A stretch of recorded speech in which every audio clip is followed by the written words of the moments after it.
After the capture of dictator Nicolás Maduro, the United States is now focusing on the head of Venezuelan security, the Minister of the Interior, Diosdado Cabello. With a drop of oil, being able to leave here for the United States without pleasing Venezuela. Diosdado Cabello became the main target of the United States after the capture of Nicolás Maduro, in a scenario marked by the intensification of CIA operations inside Venezuela. The constant presence of the American intelligence agency on Venezuelan territory has increased the pressure on key figures of the Chavista regime.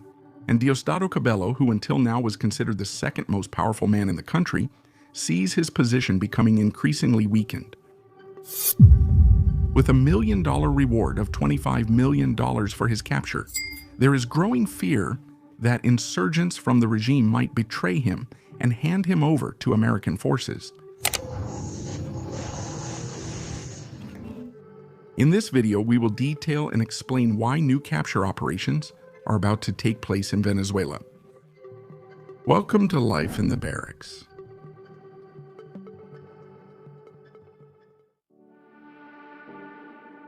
Diosdado Cabello began his political career alongside Hugo Chavez, actively participating in the military movement that brought Chavismo to power. Over the years, he established himself as one of the most influential men in the regime, holding strategic positions and becoming the number 2 in the Chavista hierarchy, second only to Nicolás Maduro.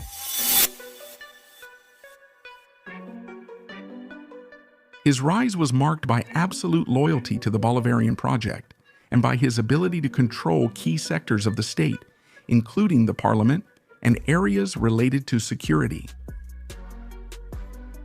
Diosdado Cabello has always been considered the most violent among the Chavista leaders, being identified as responsible for coordinating and operating the so-called colectivos, which are paramilitary groups that act without official government endorsement, but with total freedom to carry out kidnappings, intimidation, and even summary executions.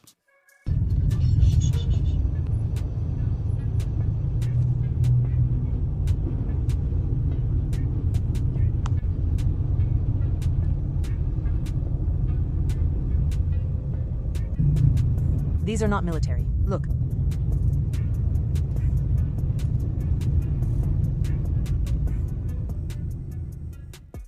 This parallel power structure shows how Chavismo is deeply rooted in Venezuelan institutions, from the judiciary to the barracks. For the Venezuelan people to be able to live in peace and break this cycle of violence, a much greater military, logistical, and political force will be needed, with the capacity to demobilize not only the leaders, but the entire support network that keeps the regime alive.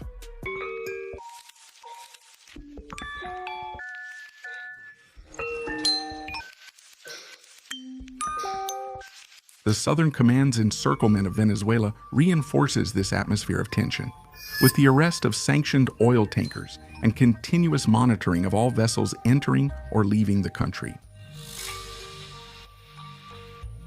This strategy demonstrates that the United States not only maintains surveillance over Venezuela's strategic resources, but also consolidates the international isolation of the Chavista regime. Delta Force's capture and extraction of Maduro showed Washington was serious about removing the dictator.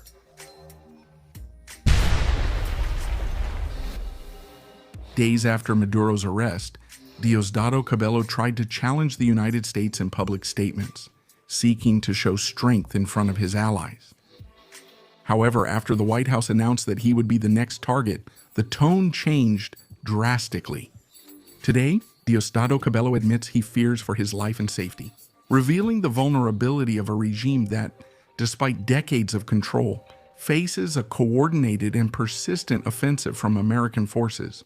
Of course, dismayed, emotionally shaken, and I couldn't say, in the best use of that term, with much fear. Donald Trump presented ambitious plans to temporarily take command of Venezuela arguing that the country needs stability until it is able to follow its own path. For that, according to his statements, it would be necessary to invest heavily in the modernization of refineries and the oil extraction infrastructure, ensuring that the country's main wealth once again supports the Venezuelan economy. Washington's strategy, in addition to strengthening the American presence in the region, seeks to turn the energy sector into a pillar of political and social reconstruction. In this context, Trump stated that he is counting on the cooperation of the interim president, Delcy Rodriguez.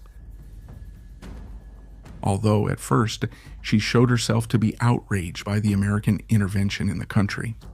But she soon toned down her rhetoric in the face of pressure and the fear of becoming yet another figure with a target on her back.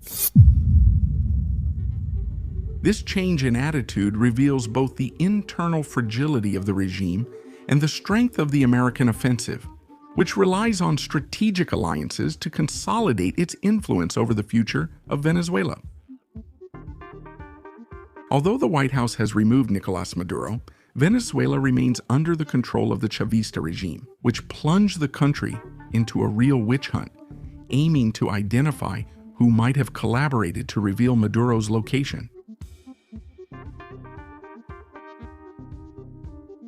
In this process, journalists began to be persecuted. Some were arrested and others were prevented from entering Venezuelan territory, showing that the repression remained strong. Control remains in the hands of Diosdado Cabello, the former number 2 of Chavismo, and Padrino Lopez, commander of the armed forces, both considered key figures for maintaining the regime. Diosdado Cabello and Padrino are now the main leaders of Chavismo. However, there are million-dollar rewards offered by the United States for their capture. For Washington to control Venezuela and carry out its reconstruction plans, it must neutralize these two figures. Without their removal, the Chavista regime keeps its power structure intact, making any external attempt to reorganize the country difficult. The CIA, in turn, continues to operate in the shadows within Venezuela. There are even indications that agents with Venezuelan nationality are infiltrated, precisely so as not to raise suspicion, since they have always lived in the country.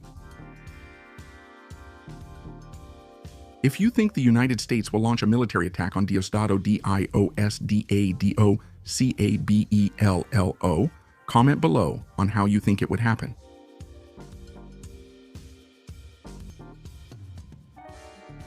Here at Life in the Barracks, you stay up to date with everything happening in the military world. Leave your like, subscribe, and watch one of the videos appearing on your screen. Forward, soldiers! See you next time.